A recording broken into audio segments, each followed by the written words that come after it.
In a battle for the 10th spot of the Western Conference, the Warriors came in having won 4 in a row, 6 of 7, and looking like they may have found their way. Nothing about tonight will make you feel otherwise, as the Utah Jazz got stymied by the Warriors' defense and finally cracked defensively. Golden State with a blowout win, 129-107. We're talking about it next on POSTCAST. You are Locked On Jazz, your daily podcast on the Utah Jazz. Part of the Locked On Podcast Network, your team every day.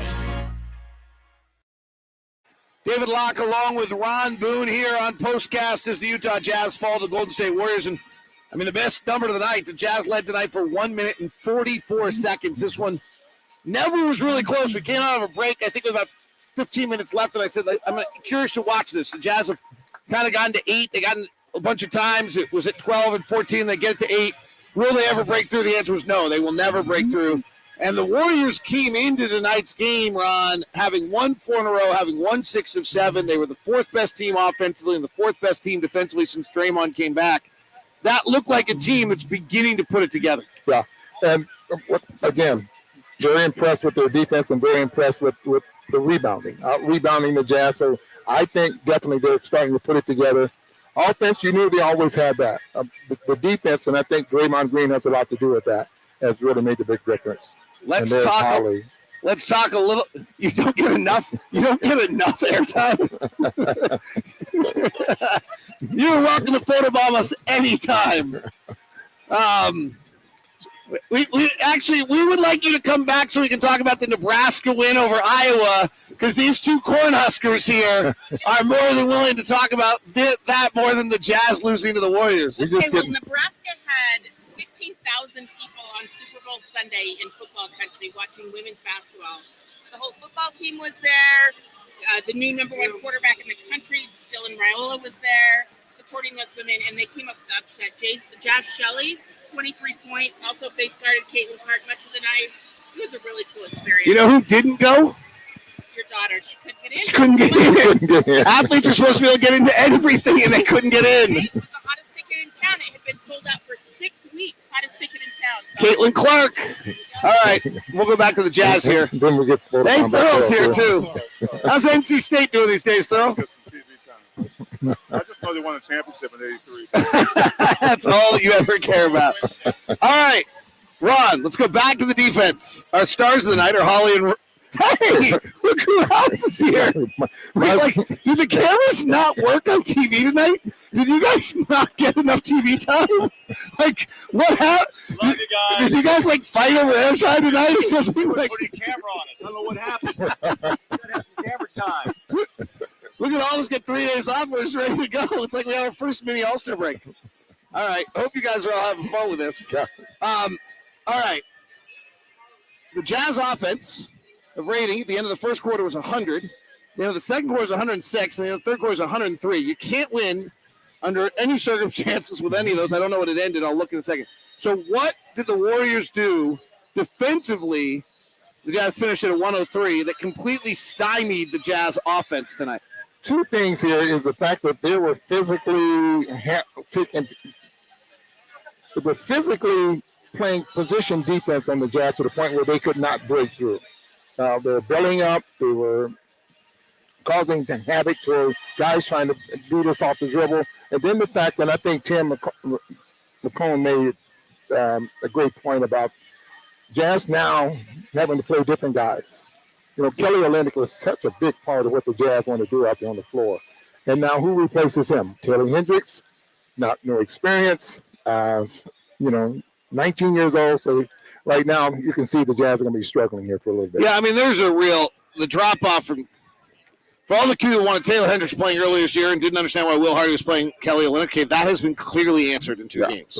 Right. That is, you can now send an apology to Will Hardy for all of you who demanded that he should have been playing earlier tonight instead of Kelly Olynyk. That is answered itself.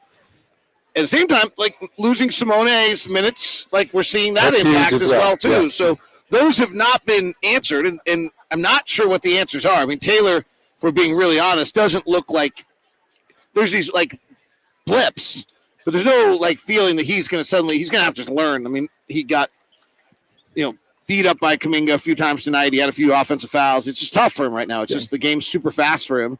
Talon had a really good stretch and then a really terrible stretch, which was kind of the essence of the Talon experience there. And those are the two primary guys that are taking minutes because we're down to 9 guys. So we're only playing 9. So those two guys are taking the Abaji, Fontecchio, Olynyk minutes, and they're not solving. They're not equaling those. So that's a big drop for the Jazz moving forward. That I don't see an easy answer right now for Will Hardy on how to do that.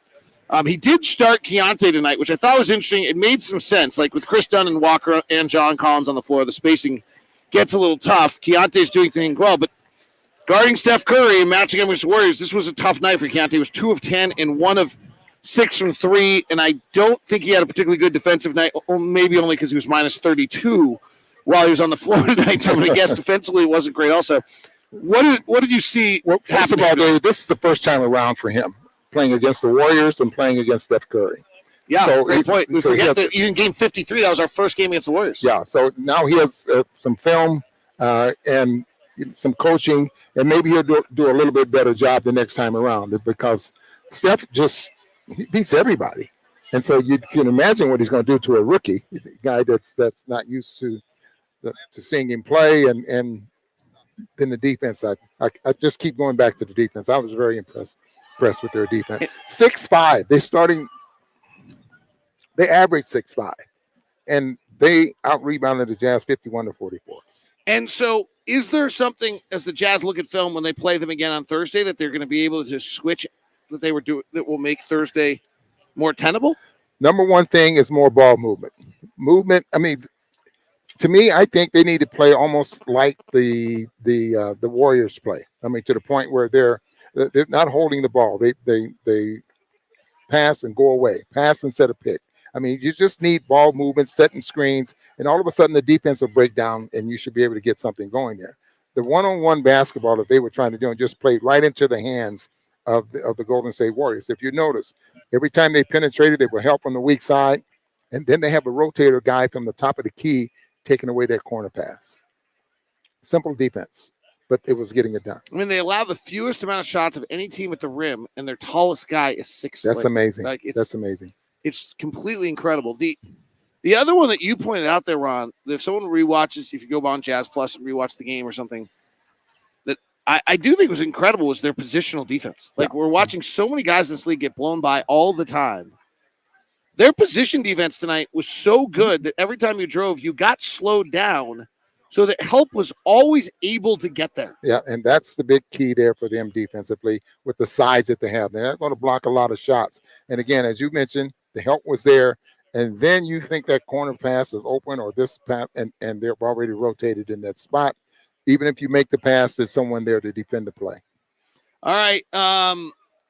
Let's talk about their defense on Lowry because he got some shots late. But, boy, he looked as uncomfortable as we've seen him all year. He's used to a little more space than what they were giving him. And boy, just think like Steph Curry was up on him. I mean, just to the point where Lowry, if he tried to put the ball on the floor, he'd have to back up a little bit to put the ball on the floor to create some spacing so he can get his shot off.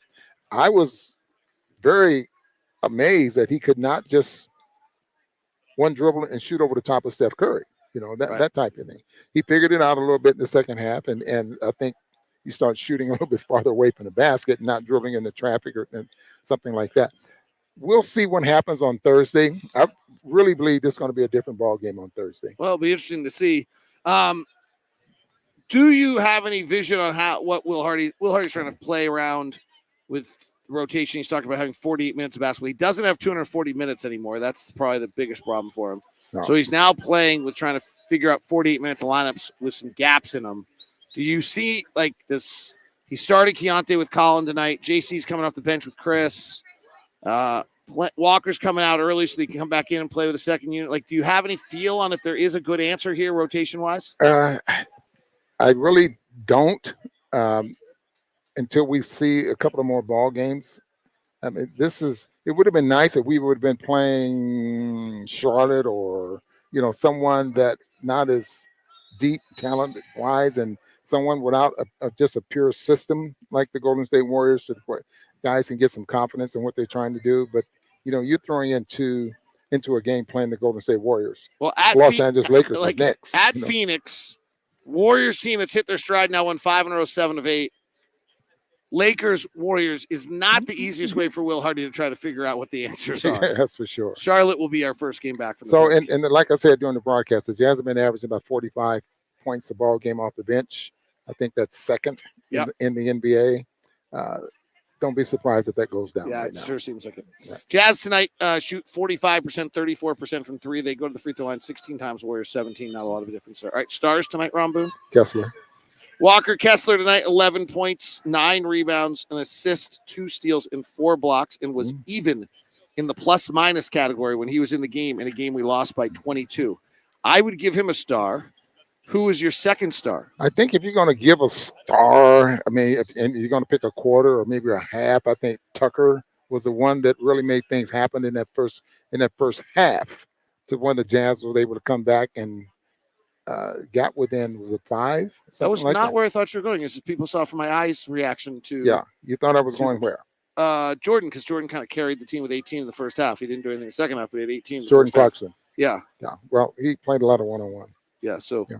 All right, Taylor Horton Tucker gets a star, coming back, trying the best he can, and Walker Kessler gets a star tonight. Jazz fall 129-107 as the Jazz fall to the Warriors, who've now won 5 in a row and 7 of 8 and look like they might be clicking in. Going to be tough to catch them in the play-in race. Jazz have Lakers on Wednesday, Warriors on Thursday before the All-Star break. Thanks so much for tuning into POSTCAST. We'll now send you over to the first ever 24/7 national sports channel, Locked On Sports Today. It's also now available for you on your Amazon Fire TV as well. Have a great night.